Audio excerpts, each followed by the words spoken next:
Hello students, आप सबका स्वागत है आपका यूट्यूब चैनल अपना स्कूल पर। आज हम लोग इंग्लिश ग्रामर में वर्ब पढ़ने वाले हैं। कल ही हमने चैप्टर वर्ब शुरू किया था। आज हम लोग वर्ब के टाइप्स पढ़ेंगे। तो वर्ब देखा जाए तो verb mainly broadly to types के होते हैं, ऑक्सिलियरी वर्ब और दूसरा है मेन वर्ब। और ऑक्सिलरी वर्ब जो होता है वो भी टू टाइप्स के होते हैं, प्राइमरी ऑक्सिलरी और मॉडल ऑक्सिलरी। और मेन वर्ब भी टू टाइप्स के होते हैं, ट्रांजिटिव वर्ब और इनट्रांजिटिव वर्ब। सबसे पहले हम लोग अगर ऑक्सिलरी वर्ब की बात करें तो ऑक्सिलरी वर्ब भी टू टाइप्स के होते हैं, प्राइमरी ऑक्सिलरी और मॉडल ऑक्सिलरी। प्राइमरी ऑक्सिलरीज में बेसिकली तीन फैमिली की बात हम लोग करते हैं, बी, हैव और डू। बी फैमिली में कौन कौन से आते हैं? Is, am, are, was, were, ये सब हमारे बी फैमिली में आते हैं। फिर हैव की बात करें तो हैव, हैज, हैड, ये सब हमारे हैव फैमिली में आते हैं। और डू फैमिली में डू, डज, डिड, ये हमारा प्राइमरी ऑक्सिलरी है। फिर बात करें दूसरे नंबर मॉडल ऑक्सिलरी की। मॉडल ऑक्सिलरी में कौन कौन से वर्ड्स आते हैं? Can, could, may, might, shall, should, will, would, must, need, used to, out to, ये सब हमारे किसमें आते हैं? मॉडल ऑक्सिलरी में। अभी हम लोग बेसिकली फोकस करेंगे मेन वर्ब के ऊपर। ये ऑक्सिलरी वर्ब के बारे में हम लोग दूसरे वीडियोस में पढ़ेंगे, इसे हम विस्तार से नेक्स्ट टाइम पढ़ेंगे। अभी हम लोग फोकस कर रहे हैं सिर्फ मेन वर्ब पर। मेन वर्ब देखा जाए तो मेन वर्ब भी हमारे कितने टाइप के होते हैं? ट्रांजिटिव और इनट्रांजिटिव। कल ही हमने एक्शन वर्ब, हेल्पिंग वर्ब और लिंकिंग वर्ब की बात की थी। आज हम लोग मेन वर्ब देखेंगे। और मेन वर्ब हमारे कितने टाइप्स के होते हैं? ट्रांजिटिव और इनट्रांजिटिव। सबसे पहले हम देखेंगे ट्रांजिटिव वर्ब। तो ट्रांजिटिव वर्ब क्या होता है, पहले इसको हम लोग समझते हैं। ट्रांजिटिव वर्ब है verb that requires an object to receive the action. Verb that requires an object to receive the action. Transitive verb जो होता है वह क्रिया होती है जिसे अपना अर्थ पूरा करने के लिए अन्य शब्दों, जैसे कि जिसे हम लोग ऑब्जेक्ट कहते हैं, उसकी आवश्यकता होती है। ट्रांजिटिव वर्ब जो होता है वो अपने वाक्य के अर्थ पूरा करने के लिए उसे एक ऑब्जेक्ट की, अर्थात अन्य शब्द जिसे हम हिंदी में बोल रहे हैं वो हमारा ऑब्जेक्ट है, उसकी आवश्यकता होती है। एग्जाम्पल जैसे हम देख रहे हैं, द गोट ईट्स ग्रास। इसमें सबसे पहले हम लोग सब्जेक्ट देखते हैं। सब्जेक्ट क्या होगा? काम कौन कर रहा है यहाँ पर? यहाँ काम हमारा गोट कर रहा है। ये हो गया हमारा गोट, हो गया हमारा सब्जेक्ट, ठीक है। और ईट्स क्या हो गया हमारा? ये हो गया हमारा वर्ब, ये है हमारा वर्ब। और वो क्या खा रहा है? वो क्या खा रहा है? वो ग्रास खा रहा है। तो ये ग्रास हमारा क्या होगा? ऑब्जेक्ट, ठीक है। ये ग्रास हमारा ऑब्जेक्ट है। The goat eats grass. हम अगर यहाँ पर क्वेश्चन पूछ रहे हैं कि बकरी क्या खाती है, तो बकरी क्या खा रही है? वो बता रहे हैं कि बकरी घास खा रही है। जब हमें ये क्या खा रही है, जब हमें इस क्या का आंसर मिल रहा है तो ये हमारा क्या होगा? ये हमारा ग्रास है, हमारा ऑब्जेक्ट। फिर दूसरा एग्जांपल देखते हैं, the boat sails in the river. Subject हमारा क्या है? बोट। काम यहाँ कौन कर रहा है? बोट कर रहा है। वो भी क्या कर रहा है? वो सेल कर रहा है, नदी के ऊपर तैर रहा है। तो ये हमारा हो गया तैरना, हो गया, ये हो गया हमारा वर्ब। और कहाँ तैर रहा है? रिवर में। तो ये हमारा हुआ ऑब्जेक्ट। ट्रांजिटिव वर्ब में जो है हमारा क्रिया जो है उसे अपना अर्थ पूरा करने के लिए एक ऑब्जेक्ट यानी इस ग्रास और इस रिवर की आवश्यकता पड़ती है। ट्रांजिटिव वर्ब में कभी कभी दो ऑब्जेक्ट्स भी पाए जाते हैं। ये जो ट्रांजिटिव वर्ब है, जैसे यहाँ पर हमने देखा, यहाँ पर एक ऑब्जेक्ट है और कभी कभी ऐसे सेंटेंस मिलते हैं जिसमें दो ऑब्जेक्ट्स पाए जाते हैं, और उन ऑब्जेक्ट्स में से एक ऑब्जेक्ट है हमारा डायरेक्ट ऑब्जेक्ट और दूसरा है हमारा इनडायरेक्ट ऑब्जेक्ट। अब हम देखते हैं डायरेक्ट ऑब्जेक्ट क्या होता है और इनडायरेक्ट ऑब्जेक्ट क्या होता है। डायरेक्ट ऑब्जेक्ट, जब हम ये जैसे हम ये एग्जाम्पल देख रहे हैं, इसमें अगर हम देखें कि प्रश्न क्या का उत्तर मिलता है, अगर हम इसमें पूछ रहे हैं कि ये जो हमारा सब्जेक्ट है वो क्या कर रहा है, तो क्या कर रहा है हमारा सब्जेक्ट, खा रहा है। और क्या खा रहा है, जब हम ये क्या का आंसर, क्या के बारे में जब हम पूछ रहे हैं तो हमें आंसर क्या मिल रहा है, घास खा रहा है, ग्रास खा रहा है। तो जब ये हमें क्या का आंसर हो जाए मिलेगा तो वो हमारा क्या हो जाएगा, डायरेक्ट ऑब्जेक्ट। दूसरा है इनडायरेक्ट ऑब्जेक्ट।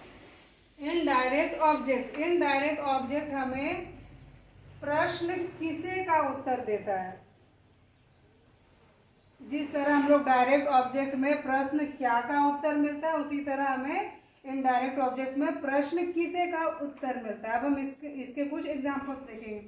सबसे पहले देखेंगे he gave me an apple. इसमें सब्जेक्ट क्या है, काम कौन कर रहा है, ही, ये हो गया हमारा सब्जेक्ट। और क्या ये काम कर क्या रहा है, ये हमें दे रहा है, तो ये गेव हो गया हमारा वर्ब। एप्पल क्या है, एप्पल हो गया हमारा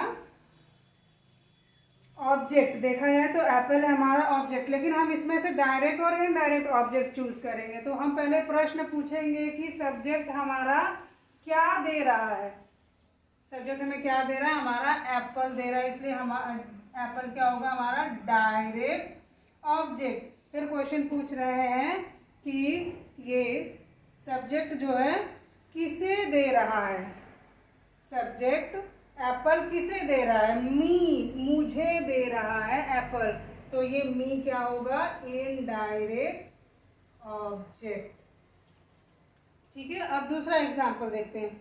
the teacher told us a story. इसमें काम कौन कर रहा है, सब्जेक्ट कौन है हमारा, ये है हमारा टीचर।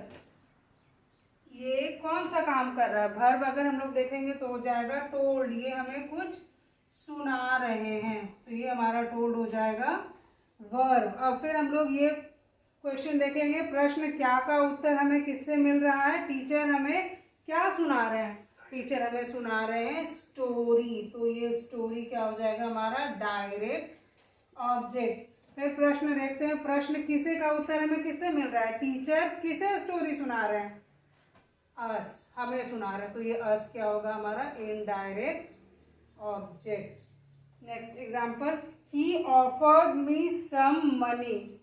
उसने मुझे कुछ पैसा दिया, कुछ पैसा हम मुझे ऑफर किया। इसमें अगर हम देखेंगे सब्जेक्ट हमारा क्या है, ही, कौन ऑफर कर रहा है, ये ही जो है ये मनी ऑफर कर रहा है, तो ये हो गया हमारा सब्जेक्ट। काम ये क्या कर रहा है, ऑफर कर रहा है, दे रहा है, तो ये हमारा ऑफर क्या हो जाएगा, वर्ब। अब खोजेंगे हम लोग इसमें डायरेक्ट ऑब्जेक्ट और इनडायरेक्ट ऑब्जेक्ट। तो डायरेक्ट ऑब्जेक्ट हमें क्या प्रश्न का उत्तर मिलता है, तो ये सब्जेक्ट जो है वो क्या ऑफर कर रहा है, मनी ऑफर कर रहा है, तो ये मनी क्या हो जाएगा हमारा डायरेक्ट ऑब्जेक्ट। और किसे ऑफर कर रहा है, इसमें इनडायरेक्ट ऑब्जेक्ट में हम प्रश्न क्या पूछते हैं, किसे, तो ये किसे ऑफर कर रहा है, मुझे, तो ये मी क्या हो जाएगा इनडायरेक्ट ऑब्जेक्ट। ये रहा हमारा डायरेक्ट और इनडायरेक्ट ऑब्जेक्ट। ट्रांजिटिव जो वर्ब होते हैं उससे बेसिकली हमें व्हाट मतलब क्या और किसे मतलब whom जैसे प्रश्नों का उत्तर मिलता है। अब दूसरा हम लोग देखेंगे इंट्रांजिटिव वर्ब। मेन वर्ब का ये दूसरा टाइप है इंट्रांजिटिव वर्ब। इंट्रांजिटिव वर्ब के बारे में देखते हैं। Intransitive verb does not require an object.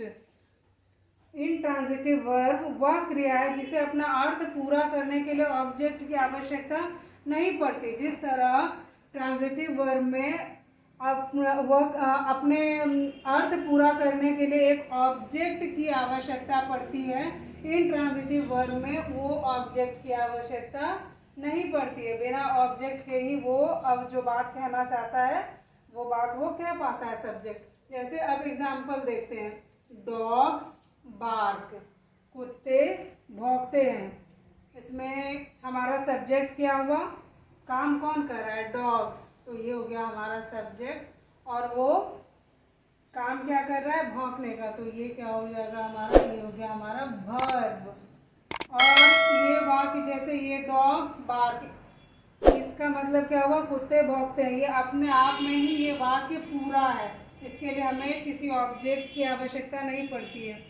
जिन वाक्यों में हमें ऑब्जेक्ट की आवश्यकता नहीं पड़ती है, बगैर ऑब्जेक्ट ही वाक्य का मीनिंग निकल जाता है, वो हमारा कौन सा वर्ब है, इंट्रांजिटिव वर्ब। दूसरा एग्जांपल, बर्ड्स फ्लाई, चिड़िया उड़ती है।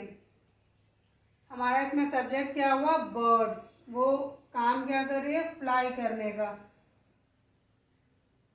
तो यहाँ चिड़िया जो है वो उड़ती है, चिड़िया उड़ती है, बर्ड्स फ्लाई। इसमें हमें इस वाक्य को समझने के लिए हमें किसी भी प्रकार के ऑब्जेक्ट की आवश्यकता, किसी तीसरे वर्ड की आवश्यकता नहीं पड़ रही है।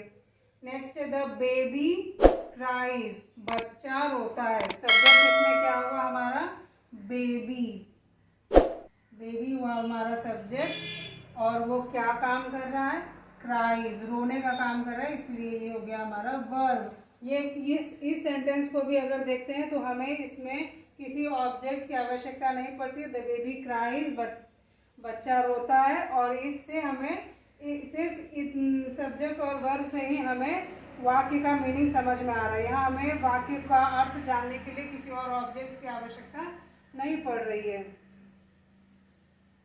ट्रांजिटिव वर्ब में हमें व्हाट और हु, ट्रांजिटिव वर्ब में हमें व्हाट और हुम का आंसर मिलता है, लेकिन इन ट्रांजिटिव वर्ब में हम व्हाट और हुम का आंसर नहीं खोजते। इसमें हमें व्हाट और हुम का उत्तर नहीं मिलता है।